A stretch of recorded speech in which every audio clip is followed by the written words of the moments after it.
Wait, what's going on, YouTube? It's Donnie B all day. Out knifing. It just started to rain. Well, got a couple drops anyway. And I didn't think it was gonna. So, as you can see, and aside from the title of this video, this is not the Musso Bowie. No, it is not. This is my dbad preacher. This was my first design that went public and is able to be bought at the Kukri House. www.the Kukri house house.com. If I need to spell that, you have an issue. So here's the deal. Ever since I came out with this design, ever since this thing went public and people got to see it, people have been begging me, asking me to design a Musso Bowie. And I said, absolutely, gonna do it, get it done, blah, blah, blah, blah, blah. And I kept putting it off. Well, I'm here to tell you today that no more putting off. So the Kukri House, I contacted them yesterday in the morning, talked to my guys out there, and and the dbad Krogal is now on their website, so it can be bought on the site, right? So I'm talking to them, and I said, you know, I really want to get this done next, and I show them a picture of my let's see if I can do this without looking. Oh yeah, baby. I show them a picture of my Musso Bowie design. And I'm actually going to show you at the end of this, or you know what I'm going to do? I'm not going to show you. I'll just put it up. I'm going to use it as the little picture. So you'll be able to see it either way. But basically, my Musso Bowie, unlike the original, is going to be full tang, complete. It's going to be 20 inches long, 14-inch blade. It's going to be thick, probably 8 millimeter. It's going to be a beast. Now, here's the deal, and this is what's going to separate my version of the greatest knife ever made, the most famous knife ever made, and in my opinion, the most beautiful knife ever made. It is my all-time favorite knife. What's going to separate mine, aside from being full tang, is going to be grip angle. I'm changing it because the original one had a really high swept grip, which brought the blade in a crazy weird angle. But what I'm going to do is I'm going to fix that, and I'm going from, I need to be able to put this down. Hold on. All right, this should be better. So where the spine, this is complete opposite, as a matter of fact. The spine on this one obviously curves up. The spine on the Musso curves in. Now, normally what happens is, because it has a guard fit on, this part of the spine is dropped, and because it's not full tang, and this part of the ricasso goes up, and it makes like a shorter piece to the longer, you know, here would be the blade, here would be the tang, and then the tang does that, right, on the original. And what happens is they make that so you can fit a guard on there and wedge it on there nice and tight. We're not doing that because we're going to weld the guard on there, right? And they used, originally, it was either Ezra or Musso. That's why we call it the Musso Bowie. But whichever guy made it, because it's still up for debate, the tang and the guard, I lost my train of thought. Oh, the guard was I totally forgot what I was talking about. The guard was brass, along with the spine guard. Now, the spine guard being brass on that knife was good because brass is soft, and it was made to be able to deflect an enemy's weapon. Since it's a fighting knife, it's made to deflect an enemy's weapon and without damaging your own. And being brass, being soft, their knife edge would cut into it, but it would reduce shock, right?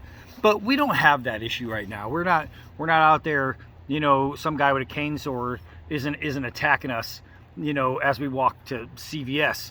So I'm not worried about the spine guard being functional for shock absorbing, because normally what happens with the spine guard is you have to glue it on, right?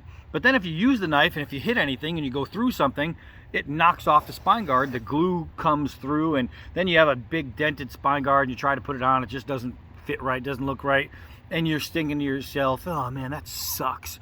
So I'm trying to avoid that sucks. So here's what I want to do. I got to see, and I was absolutely blessed to see, the original Musso, right?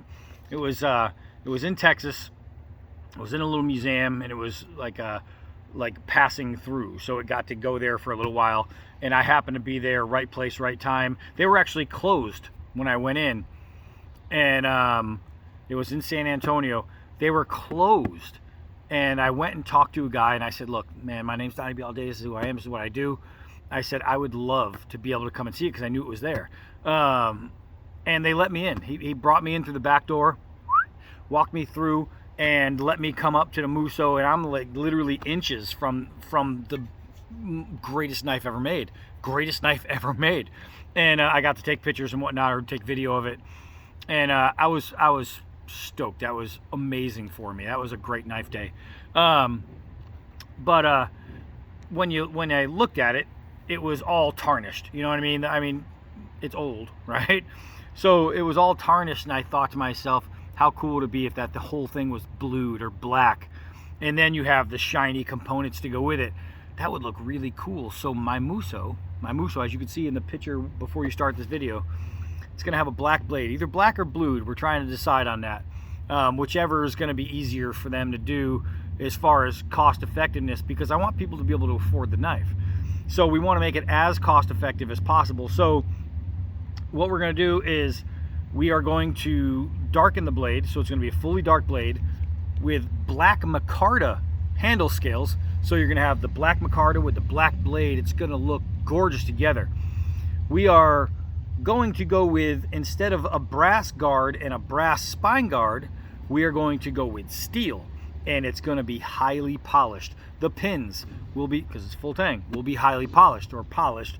So you are going to see a contrast of, like, it's going to look like black and chrome, right? And it's going to be freaking nasty. It's just going to be amazing.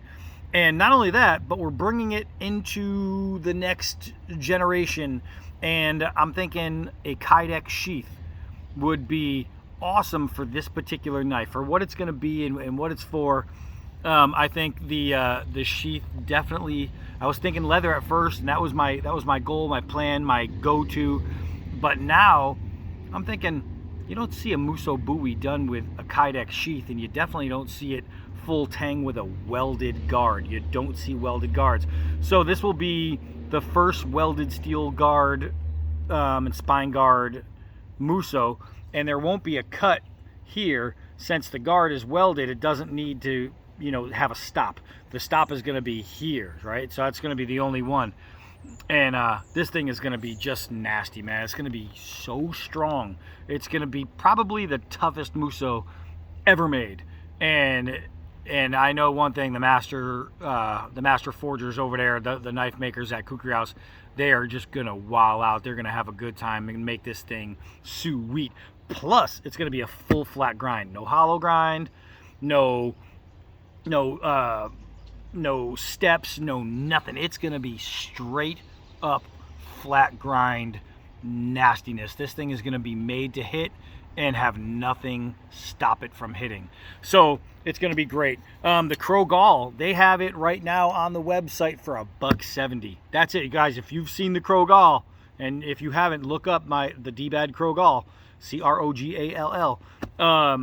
It's dope. But really good stuff. Really great stuff coming. So for everybody who's been wanting a Musso and asking about the Musso, ta-da! It's going to get started really soon. So I'm thinking maybe a month it'll be done. And I am pumped, man. It's the knife it's the Grail knife, right? And it's I've just been putting it off. I don't know why I put it off, but I just kept putting it off, and it's time, man. It's just time. I keep getting asked about it, and not to shut people up, but just to shut people up. It's time to make the Musso. So the next dbad design, the next dbad creation coming from the Kukri house in Nepal is going to be the one and only dbad Big Jim Bowie, the Musso. All right, that's it for this one. I am dbad all day. Till next video.